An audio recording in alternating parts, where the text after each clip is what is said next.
The owner of Heathrow Airport has welcomed a ruling by the Supreme Court that plans for a third runway can proceed, saying it'll create hundreds of thousands of jobs and boost the UK's global standing after Brexit. The judges overturned an earlier decision by the Court of Appeal to block the expansion on environmental grounds. But opponents of the long-delayed project insist it breaches climate obligations and say they'll challenge every step of the planning process. Here's our transport correspondent, Caroline Davis. Heathrow's third runway was first approved by Gordon Brown's government back in 2009.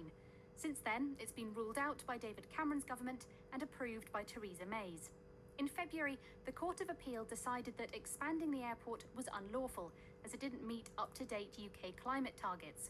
The Supreme Court has now overruled that decision, saying the strategy was legitimately based on previous, less stringent targets.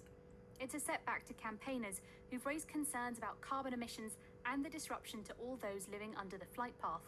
The Green MP, Caroline Lucas, has said the proposals make a mockery of the government's 2050 carbon-neutral strategy.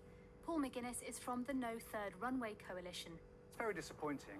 However, it may well transpire that it will be irrelevant when it comes to Heathrow expansion because so much has changed over the last 5 years since it got the go-ahead. The assessments on carbon, on air quality, on noise and on the economics have changed considerably.